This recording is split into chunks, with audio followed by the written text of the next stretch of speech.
Hello my dear student. तो कैसे हो आप सभी लोग और कैसी चल रही है आप लोगों की बोर्ड एग्जाम की तैयारी। आई होप कि आप लोग बहुत अच्छे होंगे और जम के बोर्ड एग्जाम की तैयारी कर रहे होंगे। आज का ये वीडियो बहुत ज्यादा इंपॉर्टेंट है। ये वीडियो देखने के बाद क्लास 10 हिंदी में आपका 6 और प्लस 6 नंबर यानी कि आपका 12 नंबर भैया बिल्कुल पक्का हो जाएगा। 12 नंबर आपके बोर्ड एग्जाम के लिए बिल्कुल पक्का हो जाएगा। ठीक है, 12 नंबर आप बिल्कुल पक्का कर लो, क्योंकि इस वीडियो में मैं आप लोगों को पढ़ाने वाला हूं कि आपके बोर्ड एग्जाम में जो गद्यांश आएगा और पद्यांश आएगा हिंदी के पेपर में भैया 2026 बोर्ड में, जो आपके हिंदी के पेपर में भैया क्लास 10 के पेपर में जो गद्यांश पद्यांश आएगा वो मैं आप लोगों को पढ़ाने वाला हूं। आपको बोर्ड एग्जाम में कैसे लिखना है, संदर्भ कैसे लिखना है, प्रसंग कैसे लिखना है, व्याख्या कैसे लिखना है, हर एक चीज में समझाऊंगा। ठीक है, ये 10th हिंदी का बहुत इंपॉर्टेंट क्लास है। ठीक है, बहुत ध्यान से देखना और वीडियो को शेयर कर देना अपने सारे फ्रेंड्स के साथ। चैनल पर नया तो सब्सक्राइब भी कर लेना। ठीक है, जितने भी भैया हिंदी में जितने भी बच्चों को पद्यांश और गद्यांश में दिक्कत है कक्षा 10 हिंदी में, बस ध्यान से देखते रहो। ठीक है, सबसे पहले हम आप लोगों को भैया पढ़ाएंगे, सबसे पहले हम आप लोगों को पढ़ाएंगे जो हिंदी का मोस्ट इंपॉर्टेंट गद्यांश है। ठीक है, जो हमारा मोस्ट इंपॉर्टेंट गद्यांश है, क्योंकि 6 नंबर आपका ये जो गद्यांश है ये बिल्कुल पक्का कर देगा। ठीक है, बहुत ध्यान से देखना, जो मैं आपको बता रहा हूं वो नोट कर लेना, पेपर में जरूर आएगा ये गद्यांश। ठीक है, और पद्यांश भी बताऊंगा। देखो, सबसे पहले इसको ध्यान से पढ़ा जाता है। ठीक है, गद्यांश को सॉल्व करने से पहले आप इसको 2 बार ध्यान से पढ़ो। जब आप इसको 2 बार ध्यान से पढ़ोगे ना तो आपको पता चल जाएगा गद्यांश के पूरे का व्याख्या भी और किस पार्ट से लिया गया, क्योंकि हर पार्ट का भैया ट्रिक होता है। ठीक है, देखो सबसे पहले ये आप लोग वेरी इंपॉर्टेंट लिख लेना अपनी कॉपी में, ऐसे वेरी इंपॉर्टेंट लिख लेना। ठीक है, क्योंकि बहुत इंपॉर्टेंट है जो मैं आप लोगों को पढ़ाने जा रहा हूं। गद्यांश लिखा हुआ कुसंग का ज्वर जो होता है सबसे भयानक होता है।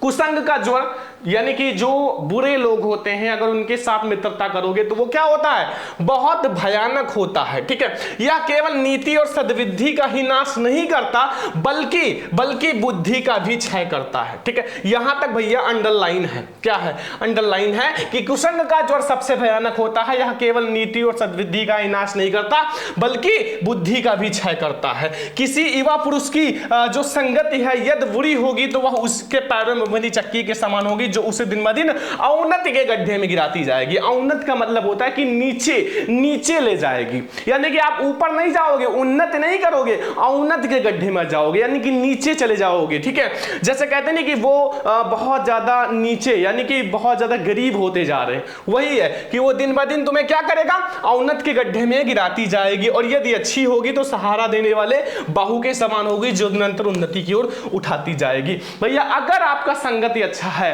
ठीक है, तो आप दिन ब दिन उन्नत करोगे, क्योंकि वो आपको अच्छी सलाह देंगे, आपके माइंड को फ्रेश रखेंगे और भी अच्छी चीजें बताएंगे, कैसे लाइफ में आगे जाए वो बताएंगे। और अगर आपकी संगत बुरी है तो वो आपके माइंड में हर बुरी चीजें भर देंगे और फिर आप दिन ब दिन औन्नत के गड्ढे में गिरती जाएगी, मतलब आप दिन ब दिन पीछे होते चले जाओगे।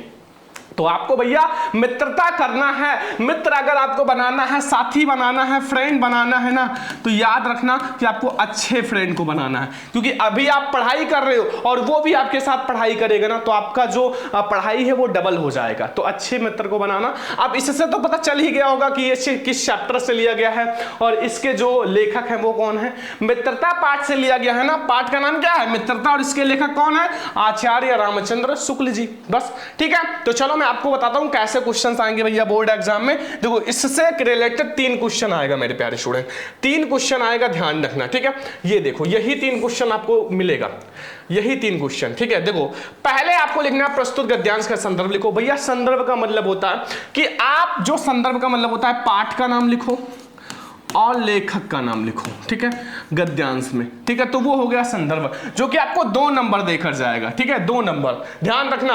और जैसा मैं बताऊंगा वैसे लिखना है ट्रिक के साथ। एक ट्रिक बताऊंगा, हर पाठ का संदर्भ लिख दोगे, चाहे वो गद्यांश हो, चाहे वो पद्यांश हो, चाहे संस्कृत का हो, चाहे जो हो। ठीक है, वो भी मैं आपको ट्रिक के साथ बताऊंगा, टेंशन मत लो। ठीक है, एंड जो आपका रेखांकित अंश की व्याख्या, दूसरा नंबर जो है वो रेखांकित अंश की व्याख्या करना है, ये भी आपको 2 ही नंबर देकर जाएगा।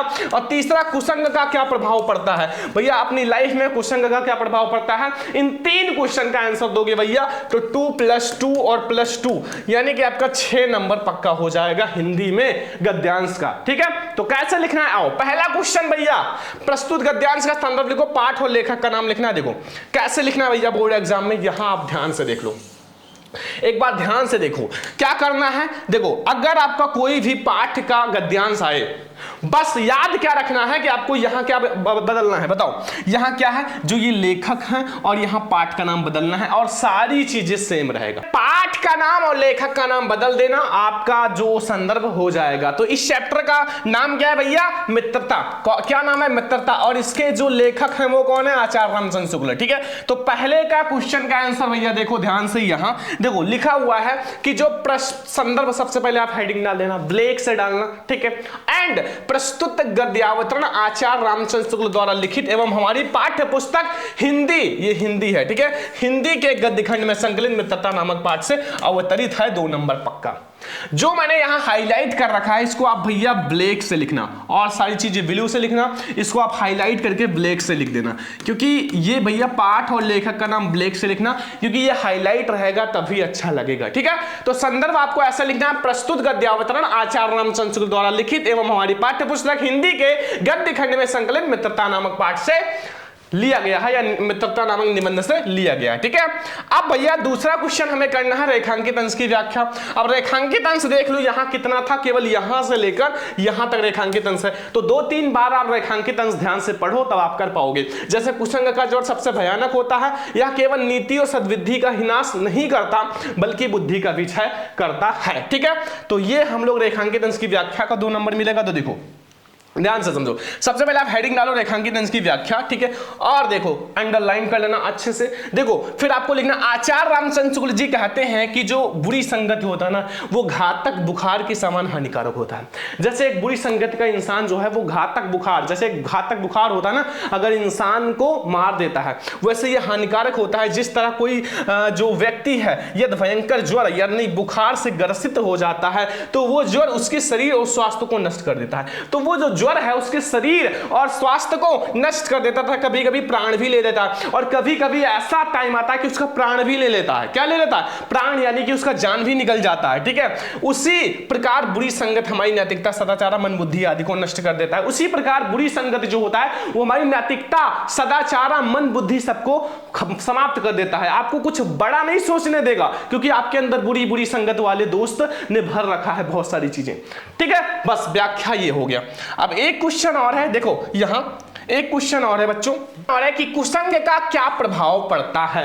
आखिर जो कुसंग है उसका क्या प्रभाव पड़ता है, तो आ जाओ हम लोग इसका भी आंसर देख लेते हैं। देखो यहां हम लोग समझेंगे भैया कुसंग का क्या प्रभाव पड़ता है। देखो ध्यान से समझो, यहां कुसंग का क्या प्रभाव पड़ता है। देखो कुसंग का प्रभाव बहुत भयानक है, कुसंग का प्रभाव बहुत भयानक होता है। यह मनुष्य की नैतिकता और अच्छे आचरण को नष्ट कर देता है। मतलब अच्छे आचरण मतलब जो आपके आचरण है, ठीक है, उसको नष्ट कर देता है। इसके साथ साथ वह उसकी बुरी जो बुद्धि का भी क्षय करता रहता है। उसके साथ साथ जो उसका माइंड है ना, माइंड में बुरी चीजों को भरता रहता है। जो उसका माइंड है ना उसमें क्या भरता है, बुरी बुरी चीजों को, यानी कि उसके माइंड को क्या करता है, समाप्त करता रहता है। उसका माइंड का भी क्षय करता रहता है, बुद्धि का भी क्षय करता रहता है। ठीक है, तो ये 3 क्वेश्चन अगर आपने कर दिया भैया आपको 6 नंबर मिल जाएगा। तो देखो ये आप लोगों का महत्वपूर्ण गद्यांश है, नोट कर लो या फिर आप अपनी किताब में टिक लगा लो।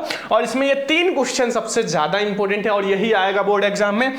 और स्क्रीनशॉट ले लो, यहां आप लोगों का देखो संदर्भ, फिर आपका रेखांकित अंश की व्याख्या। 2 नंबर तो आपको संदर्भ का मिल जाएगा, 2 नंबर रेखांकित अंश की व्याख्या का मिल जाएगा, 2 नंबर आपको इस क्वेश्चन का आंसर का मिल जाएगा। ठीक है, तो अब हम लोग आते हैं भैया पद्यांश पर, जो कि बहुत इंपॉर्टेंट है मेरे प्यारे स्टूडेंट। अब हम लोग देखते हैं पद्यांश, और मैं आपको वो पद्यांश बताऊंगा जो बोर्ड एग्जाम 2026 में भैया 100% आएगा। ठीक है, ये पद्यांश जरूर तैयार कर लेना अगर आपको 6 में 6 नंबर पक्का करना है। ये बोर्ड एग्जाम में हर हर साल ये वाला पद्यांश आता है। अगर आप भैया बोर्ड एग्जाम का पेपर उठा के देखो ना तो ये हर साल आता है, बहुत बार आया हुआ है।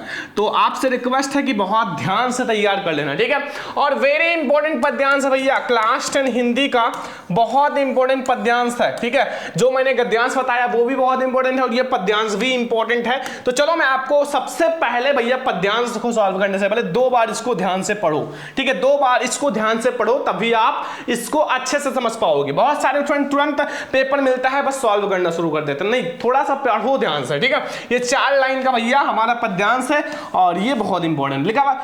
सुनि सुंदर बैन सुधारक साने सयानी है जानकी जानी भली, तिरछे कर नैन दर्शन समुझाई कछु मुस्काई चली, और तुलसी दे अवसर सोहे सब अवलोचन लाहुअली, और अनुराग तराग में भान उदय विस्मंजुल कंज कली, ठीक है। तो ये वाला जो भैया पद्यांश है बहुत इंपॉर्टेंट है, जल्दी से तैयार कर लो और मैं आप लोगों को तैयार करा देता हूं, टेंशन मत लो। देखो इसमें भैया 3 क्वेश्चन आएंगे, इसमें भी हमारे 3 ही क्वेश्चन रहते हैं। जैसे आप लोगों का गद्यांश में 3 क्वेश्चन आएगा वैसे इसमें भी 3 क्वेश्चन। पहला, प्रस्तुत जो हमारा पद्यांश का संदर्भ तथा व्याख्या करो। भैया जो आपका प्रस्तुत आपका ये जो पाठ है ना, इसका पाठ लिखना है और कवि का नाम लिखना है, व्याख्या भी करना है। कहीं कहीं भैया अंडरलाइन आ जाता है, जैसे 2 लाइन में अंडरलाइन आ गया, अंडरलाइन नहीं आएगा तो पूरे का व्याख्या करना पड़ेगा, ठीक है। एंड सीता जी का संकेत पूर्ण उत्तर किस भावना के अनुरूप है। जब सीता जी भैया संकेत पूर्ण जो उत्तर देती है वो किस भावना के अनुरूप है। जब राम लक्ष्मण सीता जी भैया वनवास जा रहे थे तब की ये घटना है। अभी मैं आपको जब व्याख्या समझाऊंगा बहुत मजा आएगा। और अनुराग तराग में क्या अर्थ है, अनुराग तराग का क्या अर्थ है, ठीक है। तो चलो मैं आपको सबसे पहले संदर्भ बताता हूं। देखो सबसे पहले हम लोग संदर्भ और व्याख्या को समझते हैं। तो भैया संदर्भ का मतलब है कि जो हमें कवि और पाठ का नाम, ठीक है। और जो ये पद्यांश का मैं संदर्भ बता रहा हूं ना, ये हर एक पद्यांश में लिख सकते हो सेम ही, बस भैया पाठ का नाम बदल देना और कवि का नाम बदल देना, बस, और तो सेम ही रहता है। तो लिखो, प्रस्तुत पद्यांश गोस्वामी तुलसीदास द्वारा रचित कवितावली से हमारी पाठ्य पुस्तक हिंदी के काव्य खंड से संकलित वन पथ पर शीर्षक से या कविता से अवतरित है। भैया आप लोगों ने चैप्टर पढ़ा है धनुष भंग वन पथ पढ़ना, तो धनुष भंग एक अलग शीर्षक है, याद रखना, धनुष भंग एक अलग शीर्षक है और वन पथ पर जो है वो अलग शीर्षक है। वन पथ पर जब आप लोग बुक खोलोगे तब पता चलेगा, ठीक है। तो ये वन पथ पर शीर्षक से है। अगर पाठ की बात की जाए तो धनुष भंग वन पथ पर एक पाठ है, लेकिन भैया शीर्षक जो है वो वन पथ पर है, ठीक है। तो याद रखना, प्रस्तुत पद्यांश गोस्वामी तुलसीदास द्वारा रचित जो हमारा कवितावली से हमारी पाठ्य पुस्तक हिंदी के काव्य खंड में संकलित वन पथ पर कविता से अवतरित है। प्रसंग देखो, इन पंक्ति में ग्राम वधुओं के प्रश्न का उत्तर देती हुई सीता जी अपने हाव भाव से ही श्री राम के विषय में सब कुछ बता देती हैं। मुंह से कुछ नहीं बोलती सीता जी, अपने हाव भाव मुस्कुराहट से ही गांव की जो वधुएं हैं, महिलाएं हैं, उनको बता देती हैं कि ये सांवले और सुंदर रूप वाले हमारे क्या लगते हैं, ठीक है। तो वो सीता जी अपनी मुस्कुराहट से बता देती हैं, ठीक है। तो अब हम लोग देखते हैं इसका व्याख्या, जो कि बहुत मजा आएगा। चलो देखते हैं मेरे प्यारे स्टूडेंट। अब हम लोग समझते हैं व्याख्या। देखो व्याख्या कैसे करोगे, ठीक है। मैंने कहा है व्याख्या करने से पहले आप भैया 2-3 बार गद्यांश को पढ़ लेना, 2-3 बार पढ़ लेना, तो आपको बहुत आसान लगेगा व्याख्या, ठीक है। क्योंकि भैया व्याख्या अगर आपने याद कर रखा है तो आप बहुत अच्छे से लिख सकते हो, नहीं याद है तो भैया पढ़ लेना।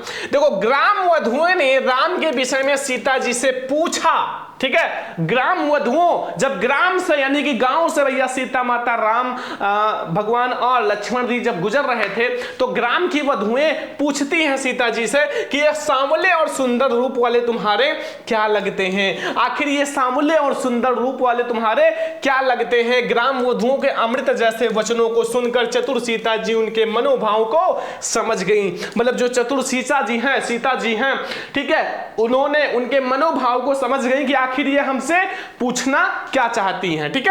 सीता जी ने उनके प्रश्न का उत्तर अपनी मुस्कुराहट तथा संकेत भरी दृष्टि से दे दिया। भैया अपनी मुस्कुराहट से और संकेत भरी दृष्टि से सीता जी ने उनके प्रश्नों का उत्तर दे दिया, ठीक है, दे दिया। और उन्हें मुख से कुछ बोलने की आवश्यकता नहीं पड़ी और स्त्रोजित लज्जा के कारण कुछ बोलने की आवश्यकता ही नहीं पड़ी, और उन्होंने स्त्रोजित लज्जा के कारण संकेत श्री राम के विषय में यह समझा दिया कि ये मेरे पति हैं। स्त्रोजित लज्जा का मतलब होता है भैया जो स्त्रियां होती हैं, जब लज्जा यानी कि पल्लू वगैरह मतलब डाले रहती हैं तो बहुत अच्छा लगती है, ठीक है। और ऐसा नहीं कि मतलब जैसे आजकल देखते हो छपरियों को, ऐसे नहीं अच्छी लगती, ठीक है। तो वही मतलब इसीलिए भैया सीता जी ने कुछ बोला भी नहीं और अपनी मुस्कुराहट और संकेत की दृष्टि से भैया जो सारे ग्राम वधुओं को समझा दी कि ये हमारे पति हैं, ठीक है। तुलसीदास जी कहते हैं कि सीता जी के संकेत को समझकर सभी सखियां जो है राम की सौंदर्य को एकटक देखती हुई। भैया राम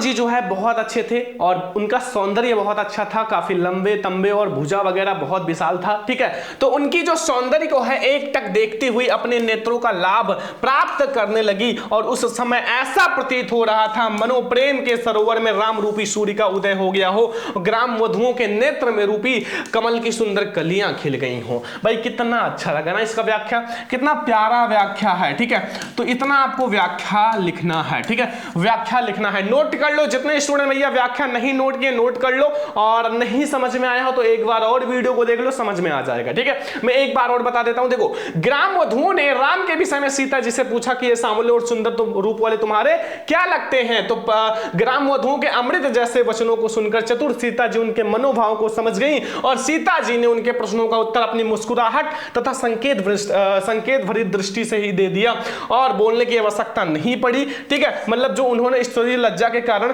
कुछ बोलने की आवश्यकता नहीं पड़ी और उन्होंने लज्जा के कारण जो संकेत की दृष्टि से राम के विषय में समझा दिया कि ये मेरे पति हैं, ठीक है। तुलसीदास जी कहते हैं कि सीता जी के संकेत को समझकर सभी सखियां राम के सौंदर्य को एकटक देखती हुई नेत्रों को लाभ प्रदान करती हैं। साक्षात मैंने भगवान का दर्शन कर लिया तो वो अपने नेत्र को लाभ प्रदान करती हैं और उस समय ऐसा प्रतीत हो रहा था जैसे मानो प्रेम के सरोवर में राम रूपी सूर्य का उदय हो गया हो और ग्राम वधुएं नेत्र रूपी कमल की सुंदर कलियां खिल गई हो, ठीक है।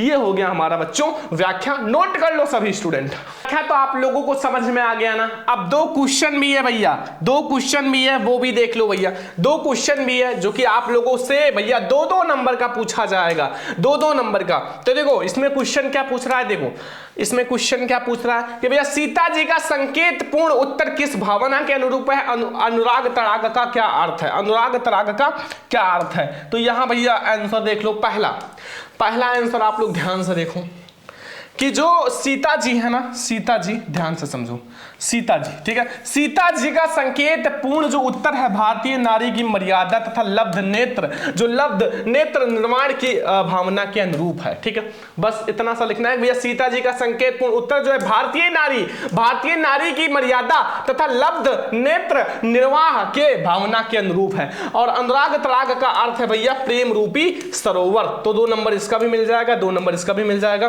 तो ये हमारा हो गया गद्यांश और पद्यांश। तो आई होप आपको बहुत ज्यादा अच्छा लगा होगा ये वीडियो। और लास्ट में मैं आप लोगों से यही कहना चाहता हूं, जितने भी स्टूडेंट भैया क्लास 10 में हैं और अभी तक तैयारी की शुरुआत नहीं किए हैं तो अभी आप लोग भैया टॉपर बैच ज्वाइन कर लो। टॉपर बैच जितने स्टूडेंट भैया ज्वाइन नहीं किए हैं ज्वाइन कर लो। पूरे साल की फीस बहुत ही कम है, पूरे साल की फीस केवल 399 रुपए है, 399 रुपए। तो जितने स्टूडेंट भैया ज्वाइन नहीं किए हैं जल्दी से ज्वाइन कर लो। इसमें आपको हैंड रिटन नोट्स भी मिलेगा, क्लास यानी कि वीडियो भी मिलेगा, ठीक है। एंड महत्वपूर्ण प्रश्नोत्तर 2026 में जो 100% आपको भैया बोर्ड एग्जाम में आएगा वो भी दिया जाएगा, ठीक है। एंड आप लोगों का जो वायरल पेपर है, मॉडल पेपर, वायरल पेपर में आप लोगों को एक ऐसा वायरल पेपर दूंगा जो आपके बोर्ड एग्जाम में डायरेक्ट आएगा, ठीक है। वहां से 80% आ जाएगा, मॉडल पेपर भी दिया जाएगा।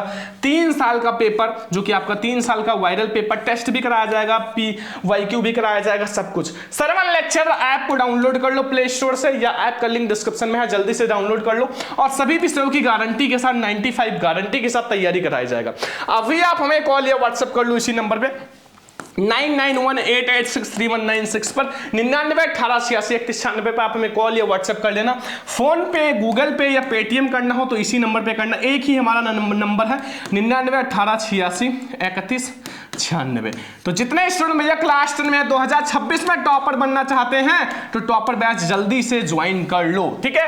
तो आज का ये वीडियो कैसा लगा भैया कमेंट करके जरूर बताना, और इस वीडियो को ज्यादा से ज्यादा लाइक करना, ज्यादा से ज्यादा शेयर करना, क्योंकि मैंने आप लोगों को गद्यांश पद्यांश बहुत अच्छे से पढ़ा दिया जैसा बोर्ड एग्जाम में टॉपर लिखते हैं, ठीक है। तो आपको भी ऐसे बोर्ड एग्जाम में लिख के आना है भैया, 100% आपको 6 में 6 नंबर गद्यांश का, 6 में 6 नंबर पद्यांश का मिलेगा, ठीक है। और आप लोग भैया इस वीडियो को हर फ्रेंड्स के साथ शेयर करना ताकि सबका भैया 12 नंबर पक्का हो जाए। चलो मिलता है नेक्स्ट इंपॉर्टेंट वीडियो में, तब तक के लिए जय हिंद, वंदे मातरम।